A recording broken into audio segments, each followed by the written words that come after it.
She is so tired of me. Hey guys, welcome back to my channel. My name is Maddie if you're new here, and today is day 4 of Bookmas, and I'm going to be doing my November reading wrap up. I read some interesting books in November. I'm gonna be honest, I didn't have the best reading month. I only had one book that really stuck with me and is now my favorite book of all time. So, I mean, maybe I had a good reading month then.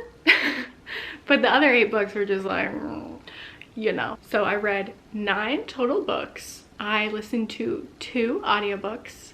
I read 3 fantasy books, 1 young adult dystopian book, 2 romance books, and 1 dark romance book. So I'm gonna dive into everything I read now. And just a note to add to this video is I only have 2 of the physical books to show you, but I'll include pictures on the screen because it's not realistic to own every single book you've read. And I'm not hating on those people that do, but I mean, I personally know I love watching videos where the booktubers have the books and can show me the books, but it's not realistic for like everyone to buy every single book ever. A lot of these books I borrowed from the library. I had physical copies from the library, or I used the Libby app where you can get books for free on your Kindle as long as you have a library card. So I used that, and then audiobooks are obviously from Libby as well. She could not be bothered. So let's start with the best one. The first book I read this month was the long-awaited Happy Place by Emily Henry. I put reading this book off for so long because I didn't want the hardcover version. I'm a big paperback girly, and so I had it on hold at the library, and then I finally got my physical copy of it from the library and I read it. And then I'm not even kidding you, 2 weeks later I went to Barnes & Noble on Black Friday, and since I had already read it and loved it, I had to get a copy of it, and it was half off. Okay, it was half off. Guys, I've seen a lot of mixed reviews on this book. What I am here to tell you is read this book and find out for yourself. If you heard bad reviews about this book, too bad. Read it and decide for yourself. I also put it off because I feel like it didn't have as much hype as her other books, and I was so wrong. I think I like this better than Beach Read. Yeah, that's crazy. It's a second chance romance.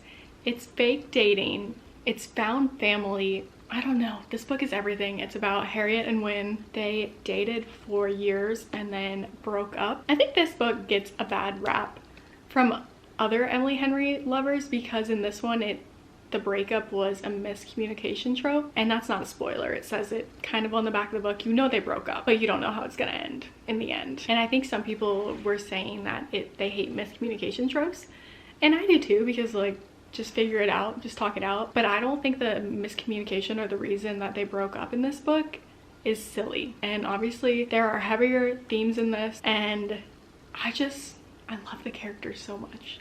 I'm always going to think about this book. I will defend this book for the rest of my life, and this is your sign to read it if you haven't read it yet. That's really all I can say. The next book I read this month was Ninth House by Leigh Bardugo. That name may sound familiar to some of you because Leigh Bardugo also wrote Shadow and Bone. Anyway, I think I classified this as fantasy in my little opening, but this is a dark academia. Definitely maybe read trigger warnings before going into it, but overall I really enjoyed this book and I would recommend it to people. I don't really know what I would rate it. It's one of those where I'm like still thinking about it. I really did enjoy it, and I read it pretty fast, and it is a chunky book. It is about a girl named Alex who kind of has had a rough childhood. She dropped out of school early and got into drugs and was running with the wrong crowd until this huge life event happened to her, and she was basically given a second chance at life. She gets a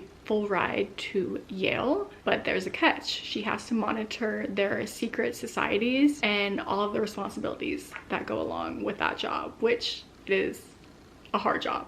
So it's kind of her journey with that, and it's kind of like a mystery too. Definitely a thriller, dark academia vibe. It's unlike anything I've ever read before. Next, I read Iron Flame by Rebecca Yarros. This is the sequel to Fourth Wing. I think there are still going to be 3 other books in this series. Wow, this was a wild ride. Look at this. It's over 600 pages. I enjoyed it. I think I gave it 4 on Goodreads. I think I would give it more of a 3.75. I really enjoyed the world and the characters and the romance and the friendships. It was just a little too long for me, and at times I was like, what the hell is going on, you know? Shock factor at the end though, I was stunned and I definitely cried. Can't wait to read the 3rd one. Definitely read it if you read Fourth Wing and loved it. I loved Fourth Wing so much more than this one, but I still will hold this series close to my heart, and I will read the 3rd one the second it is published. Worth the read, but stay patient because that girl is thick, the book. After reading Fourth Wing, I really wanted to fly through a book because I felt like it took me weeks to finish that. It didn't, I'm being dramatic, but I wanted to finish a book like that. So I read a novella.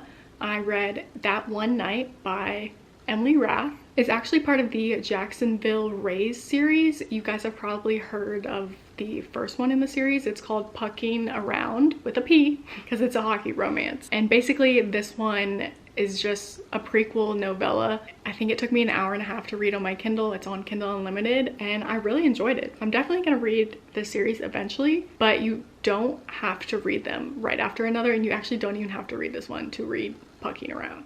But it was a fun, quick, spicy read. Then the next book I read, I don't even want to say this, was Credence by Penelope Douglas. This was the one dark romance I read, and I don't think I would recommend this to people. The storyline was just a little too much for me. It was really spicy, kind of concerning, and if you want to read a spicy book, I can recommend one to you that I like. I definitely have a few dark romances that I like way more than this one, but if you're a dark romance girly like through and through, go for it. I'm just myself, I'm not much of a dark romance girl. This one is also on Kindle Unlimited though. After finishing Credence, I needed something light, so I chose a young adult book. You guys all know and love it, The Hunger Games by Suzanne Collins. I am back in my Hunger Games era. I think we all are. I read The Ballad of Songbirds and Snakes last month and I saw the movie, and I just love being back in that world, even though it's kind of depressing, so I don't know why I am. It's kind of like that meme, girls be like, this is my comfort movie.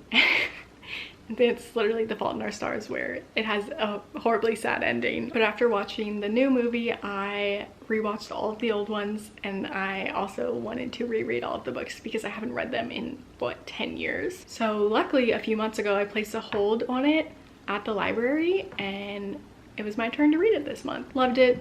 5 stars. While I was reading The Hunger Games, I was also listening to the audiobook of Heir of Fire by Sarah J Maas. And guys, I gotta stop talking about Throne of Glass on my channel because I genuinely don't have very many nice things to say, and I'm afraid to say them. Overall, I am just underwhelmed by this series.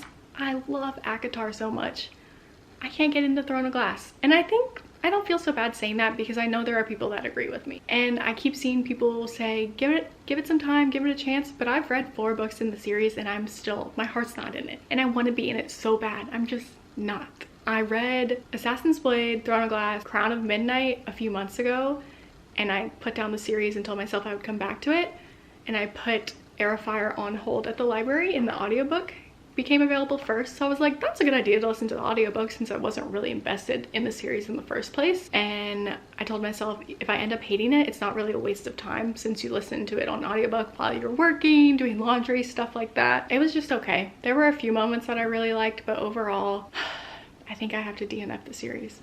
I will listen to the rest of the books on audiobook, but I don't have a strong attachment to it. And I wish I did. I really wish I did, because I know the later books are amazing. But if I don't like 4 books in a series and I can't get into it after 4 books, I don't think that series is for me. I know, I'm the problem. I am the problem and I recognize it. Next this month, I listened to the audiobook of The Woman in Cabin 10 by Ruth Ware, and I really enjoyed this. I think it was a great audiobook listen. It's my first book by Ruth Ware and I really liked it. I will say there were a few questions left unanswered at the end of the book, so I did a little research on Goodreads and stuff, but overall it was a good thriller. It is about this girl, can't remember her name. I want to say Lo. I think her name was Lo. She is a writer and she's going on this cruise ship to write an article about it, and when she gets on the cruise ship, she hears commotion in the room next to her in cabin 10, and then hears something being thrown overboard. So she goes out on her balcony and looks over at the balcony next to hers, and she sees blood on the glass. So basically she's like, oh my god, someone just got murdered and thrown overboard. I need to go get help. And she starts to tell the crew and head of security, and they're like, nobody's staying in cabin 10, babe. You didn't see anything.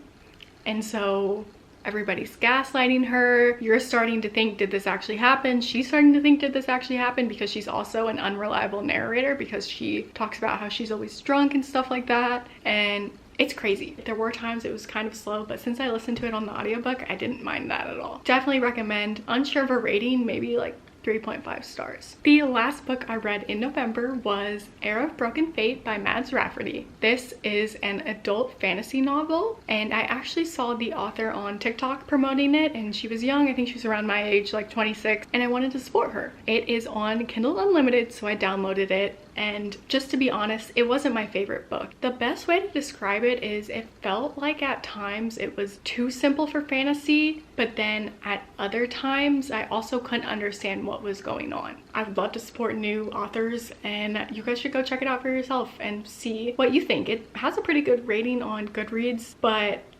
I don't know if I'm going to read the second book in the series. I do like her writing. I think she would kill a romance book. I would read a romance book by this author for sure, because the spice in this book was spicing.